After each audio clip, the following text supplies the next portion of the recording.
Hey everybody, this is Jim at sp500chart.com, and it is Sunday afternoon, October 23rd. I'm doing this video for subscribers and non-subscribers alike because what I want to show you I think is worth looking at. And there have been probably a lot of people sharing this same information, but I'm going to share it in a little bit different way, in a little bit different form. Before we get there, let me remind you that sp500chart.com is where we use time-honored techniques to understand modern markets, featuring daily technical analysis videos of the S&P 500 index. The website and this video are for educational purposes only. Nothing stated at the site or in this video is intended to be used as investment advice. I can draw lines on charts, but you have to draw your own conclusions from your own research and make investment decisions that are suitable for your personal financial situation. I am not a licensed financial professional. I'm just a guy who draws lines on charts. So let's look at the S&P 500. Okay, guys, the purpose of this the purpose of this video is to show you some striking similarities between the topping pattern of 2007 and what I think we may look at some point in time as the topping pattern of 2011. And to wit, let's look at two things here real quickly. The first thing is, got to go to a weekly here. The first thing is, there was an inverted head and shoulders back that formed in 2002 and into 2003. This pattern broke out. Once it broke out, this signaled a major bottom. Once it broke out, the S&P started to move up along a pretty clearly defined trend line that had 1, 2, 3, 4 touches that were very clear touches, a couple of near misses here and there.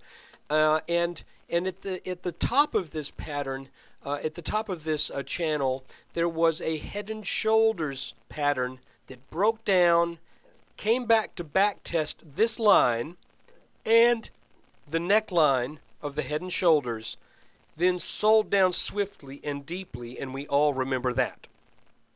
All right, let's fast forward just a little bit. Let's look at it on a 3-day chart so we can get a little bit closer. You can see, if you compare what's going on here with what's been going on for the past, roughly 10 months, is eerily similar. We've got a head and shoulders pattern that broke the red trend line that appeared to be working pretty well since this bottom was put into place, okay? And that's really the only place I can see to draw that line. And now the market looks to be rallying back, much as it did back in early 2008, rallying back, I say early 2008, spring of 2008, rallying back to either this red line or this neckline. So I think we need to be aware of that. We need to look at this and see if and when we reach this purple neckline here that's around 1280 or so, if we reach there and then the markets start to sell off sharply, I think that should be a sign that that this may be a top that is more than just a correction, but could be signaling some significant weakness and potentially some long-term weakness in a new leg of a bear market. So what else do I want to show you? Well, going back to the weekly chart, that's reason number one to be on the watch out for the market to turn down. The reason number two is we're looking at a logarithmic chart, and what that means is that every vertical distance drawn at the top of this chart represents the exact same percent gain as the same line at the bottom of the chart. So if I draw a little box right here, and the top of this box to the bottom, the top to the bottom of the box goes from 1300 to 1500, then that is the same percent as if I were to take this box and move it down here to 600 to about 700. Okay? So percent gain remains constant from the top of this box to the bottom of the box. Now I'm showing you this for a reason. Need to do my box a little different. Let's put this box right here on this extreme low of this inverted head and shoulders back in 2002, and let's extend it to the extreme top of the market in 2007, fall of 2007. If you do that, you'll find out that the market made roughly a 104.7-ish, call it 105% gain from bottom to top. All right, now we're going to take this same box, and it's going to remain the same percent gain no matter where I move it. Let's put it on this mark right here, the market bottom, March 2009, 666, and here's the market top. What may be market top, let me correct that. What may be the market top, what I suspect could be the market top at roughly 1370, it actually works out to about 105.4%. 105% is good enough. So we're dealing with a 105% move here, and we're dealing with a 105% move here. The only difference is this 105% took place in less than 3 years, actually a little bit more than 2, whereas this one took, about 5 years? Was that how long it took? Let me see. 1, 2, 3, 4, 5, 6, 7, 8, 9, 10, 11, 12. That's 3. Yeah, took about 5 years. So the market has gone up 105% in 5 years, then it turned back sharply. Now the market has gone up 105% in 2+ years, and it looks like we're seeing the same pattern at this top as we see right here. And again, I'm not trying to scare you. I'm just saying that may be significant. So be careful. And the third thing I want to show you is I've drawn another box. This box is 20% high. What that means is the difference from the top of the box to the bottom of the box is a 20% downward move. So if I put this up here at 2000,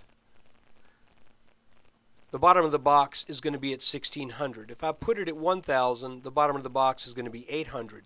If I put it at 100, the bottom of the box is going to be at 80. That is a 20% differential from the top to the bottom of the box. Since the early 1980s, after we had this downward move that lasted almost 2 years, from 81 through just past the middle of 82, that was a 20% move down. But that kind of served as the kickoff for this huge bull run that lasted from 82 until 2000. So what I'm doing is starting back here and not really worrying so much about this, but where do we see greater than 20% moves? So, well, we see it here in October of 87, which should come as no surprise. Everyone remembers that day. Then if we look, however, at where we are currently trading, let's go to a weekly chart here. Did it again. It needs to be an 8-day. If we look here, we see that there was a 20% move down, a 20% negative move back in 98 that recovered and pushed prices back up, but then we formed a top, and that top definitely from the top to where we knew we were in bad territory, in bear market territory, with a clear reversal, came after a 20% down move. So you see it right here, got more than 20% down, came back to roughly what's kind of a neckline-ish sort of pattern. Not exactly, but kind of. Okay, where do we see another 20% down move? Well, we've got them all along this the bear market down movement. Once the top was in place, I'm not worried about those because that's what we're trying to figure out if maybe that's going to happen. So if we go over to the top from 2007, there had to readjust my chart. If we go to the top from 2007, you can see that that was a greater, that was almost exactly a 20% move down that then recovered, and then we had a series of huge moves down after that. Now what I'm wondering is, from this top right here at 1370 to the low at about 1080, that was a 20% move down. And what I'm saying is that has only happened for the past 10 years, 12 years. That has only happened at tops. Okay? So, guys, now I want to take a step back. I've shown you 3 reasons that I think you need to be careful. And I want to now add a little bit more caution to this whole picture, is that the markets don't ever, they never do the exact same thing twice. You can see that there are some differences in the way these tops look. This was a bigger pattern here. This was smaller. This one's even smaller. But I think there's enough going on here that should give us pause to at least exercise a good deal of caution in this current market. Even though last Friday things were up almost 2%, and even though the market has rallied strong from that bottom put in at 1,080, and now we're up more than 150 points from that. Folks, don't let that fool you. You can see that kind of move happens routinely after breakdowns of topping patterns. We had it back here, we had it here, and we may be seeing it again right now. So I don't want to be a doomsayer, but I do want to say this.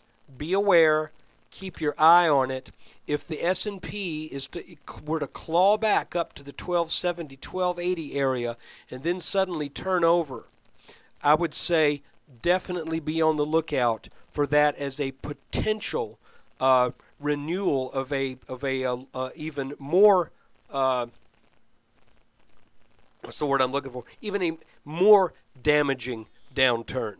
You can see what happened here. Rallied back up, then a big move back down. Rallied back up, big move back down. And now we are in the course of rallying back up. So again, I'm not saying when you get there, cash it all in. I'm saying be aware. Please take this into consideration. And the second thing I want to say is, if you like to follow charts, and if you want to follow daily S&P chart updates after the close of, I say every day, it's going to be probably 95% of the days the markets trade, I will produce a video.